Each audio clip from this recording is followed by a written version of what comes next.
नमस्कार दोस्तों, global hertz पर आपका स्वागत है।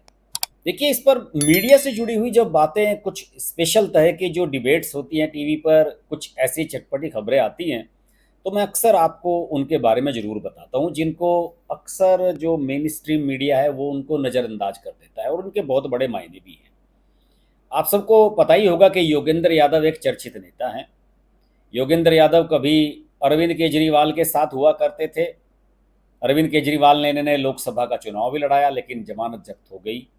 गुड़गांव से या फरीदाबाद से, कहाँ से लड़े थे, या हरियाणा से। उसके बाद इनका मोह भंग हो गया अरविंद केजरीवाल से। अरविंद केजरीवाल से तो अच्छे अच्छों का मोह भंग हो गया। कुमार विश्वास साथ छोड़ गए, आशुतोष छोड़ गए, बहुत सारे लोगों ने साथ छोड़ा। इवन शांति भूषण जैसे वकील जिन्होंने 2 करोड़ रुपए दिए थे, उनके बेटे प्रशांत भूषण, उन्होंने भी इनका साथ छोड़ दिया। और कुमार विश्वास से तो आप पूछ सकते हैं, क्योंकि वो खुलेआम इनके बारे में जो बातें कहते हैं, केजरीवाल के भयावह सपने के बारे में जो बताते हैं, किस तरह से देश में अलगाववादी चीज़ों को अरविंद केजरीवाल पसंद करते हैं, तो वो कोई अतिशयोक्ति नहीं है। देखिए, पिछले दिनों योगेंद्र यादव नजर आए राहुल गांधी की भारत जोड़ो यात्रा में, और अब लोग ये कहने लगे हैं कि योगेंद्र यादव कांग्रेस में घुसने की एंट्री करने की कोशिश कर रहे हैं। और योगेंद्र यादव तो एक सेफोलॉजिस्ट थे। आपको याद होगा कि दूरदर्शन में जब चुनाव के नतीजे आया करते थे, तो हिंदी में योगेंद्र यादव और विनोद दुआ, और अंग्रेजी में डॉक्टर प्रणव राय, जो एनडीटीवी के मालिक हैं, थे। अब तो नहीं रहे, अडानी साहब हो गए अब तो। ये सब लोग बैठा करते थे और बड़ा मजा आया करता था उस समय। ये एक सेफोलॉजिस्ट थे जो आंकड़ों के हिसाब से बात किया करते थे। योगेंद्र यादव को बहुत लोग पसंद करते थे, लेकिन सब लोग जानते हैं कि इनकी जो बैकग्राउंड है वो वामपंथी है, वही जेएनयू ब्रांड है ये। तो अब उसी तरह की बातें करते हैं, बीजेपी को सबसे बड़ी दुश्मन मानते हैं इस देश की। तो टीवी चैनल्स पर डिबेट में अक्सर जब ये आते हैं, ज़्यादातर तो आशुतोष, अजीत अंजुम, इन जैसे लोगों के साथ, रवीश कुमार, इनके साथ इनकी पटरी खाती है। लेकिन अभी हाल ही में आज तक की जो फायर ब्रांड एंकर हैं चित्रा त्रिपाठी, उनसे ये उलझ गए। और मुद्दा चल रहा था कर्नाटक चुनाव के नतीजों को लेकर, एक डिबेट चल रही थी, उसमें योगेंद्र यादव को बुलाया गया था।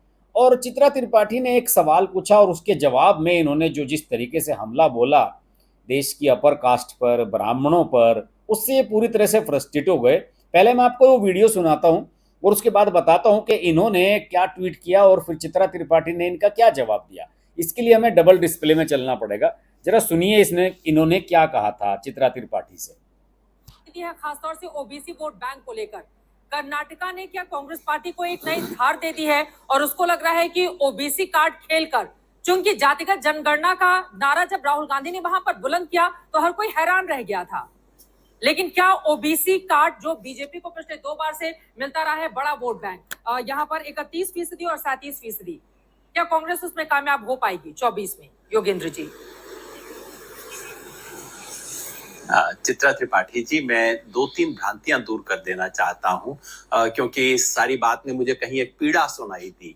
देखिए, लोकतंत्र का कायदा ये होता है कि जैसे जैसे लोकतंत्र का विस्तार होता है, वैसे वैसे जो छोटा सा अभिजात्य वर्ग काबिज होता है सत्ता पे, उसका शिकंजा ढीला होता जाता है। और जैसे जैसे जो समाज की तस्वीर है वो मंत्रिमंडल में, सत्ता में आनी शुरू हो जाती है। तो जो आपने कहा कि पहली बार 10 ब्राह्मण मुख्यमंत्री थे, ये देश के लिए कोई गौरव का विषय नहीं था।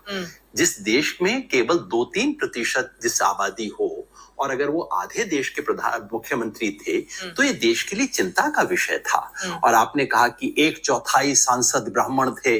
कहीं मुझे इस सारी बात में पीड़ा सुनाई दी। निश्चित ही आपकी व्यक्तिगत पीड़ा नहीं रही होगी, लेकिन जिसकी भी पीड़ा रही हो, उसे मैं बताना चाहता हूँ कि लोकतंत्र का विस्तार, जैसे दक्षिण अफ्रीका में जब लोकतंत्र खुला तो अश्वेत वहां कम, अश्वेतों की संख्या। देखिए वो कितनी सभ्यता से पेश आ रही हैं। और चूंकि चित्रा त्रिपाठी खुद ब्राह्मण है, इसलिए उन्होंने, योगेंद्र यादव ने उन पर कटाक्ष करना व्यक्तिगत रूप से शुरू कर दिया। और सुनिए जरा इसमें क्या हुआ। इस पे तो हमें संकोच होना चाहिए, जैसे ये कहने में कि साउथ अफ्रीका में आज भी इतने व्हाइट लोग वहां सत्ता में हैं, आबादी से ज्यादा है, तो हमें शर्म आनी चाहिए इन चीजों पे। तो पहली बात, देश में बहुत स्वाभाविक चीज हो रही है। दूसरी भ्रांति ये है कि भारतीय जनता पार्टी जाति की राजनीति नहीं करती और दूसरी पार्टियों ने अभी शुरू की है। मुझे बहुत अच्छा लगा कि शर्मा जी ने स्वयं इस भ्रांति का खंडन आपके चैनल पे कर दिया। उन्होंने आपको गिना दिया हमारे कितने मंत्री ओबीसी हैं। वैसे आपको याद है चित्रा त्रिपाठी जी कि पहली बार देश के इतिहास में देश की मंत्रिमंडल की सूची जारी की गई थी, साथ में जातियां लिखी गई थी। और वो पार्टी थी जिसने ऐसा किया, वो थी भारतीय जनता पार्टी। ये जो मानना है कि बाकी लोग जाति की राजनीति करते हैं, चित्रा त्रिपाठी जी, मैंने इसकी स्टैटिस्टिकल स्टडी की है, आपका एग्जिट पोल के आंकड़े मेरे पास हैं।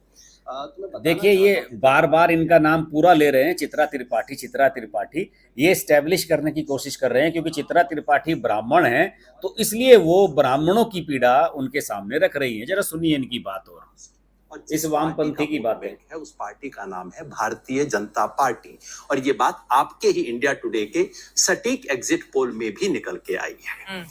तीसरी बात मैं बताना चाहता हूं कि कर्नाटका के इस परिणाम का जातियों से कोई लंबा चौड़ा लेना देना नहीं है, और आपके एग्जिट पोल के आंकड़े में आपको बता देता हूं।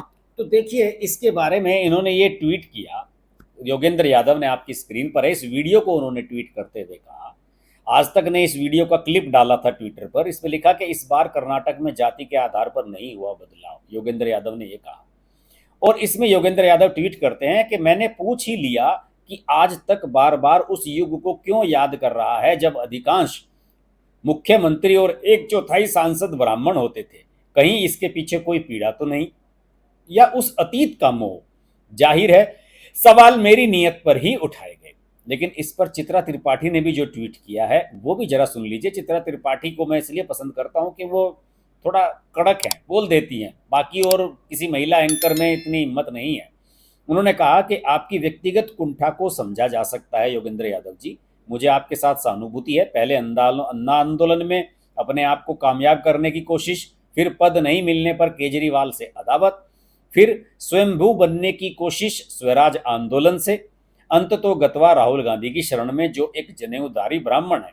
मैं ये नहीं कहूंगी कि आप अति पाखंडी हैं, मगर अपनी महत्वाकांक्षा के लिए मीठी जुबान से समाज को विभाजित करना देश के साथ गद्दारी होती है। मेरा सवाल काट कर मुझे ट्रोल करने के लिए धन्यवाद, ईश्वर आप पर रहम करें। और मुझे लगता है कि योगेंद्र यादव पर ईश्वर रहम करेंगे या नहीं मुझे पता नहीं। अभी तो फिलहाल उन्हें राहुल गांधी के रहमो करम की आवश्यकता है। वो राहुल गांधी के साथ दिन रात चल रहे हैं। और योगेंद्र यादव ने एक इंटरव्यू दिया था रवीश कुमार को, कभी वो देख लीजिएगा तो आपका भ्रम दूर हो जाएगा।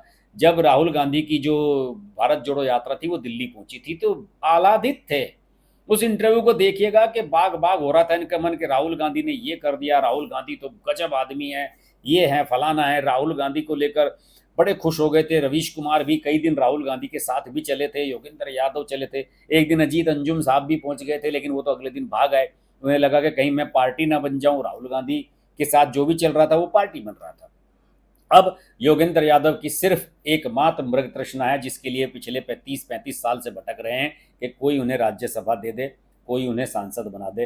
कांग्रेस के पास तो अपने ही लोगों के लिए जगह नहीं है, कांग्रेस तो अपने ही लोगों को सांसद नहीं बना पा रही है राज्यसभा का। योगेंद्र यादव जी आपको कहाँ से बनाएगी?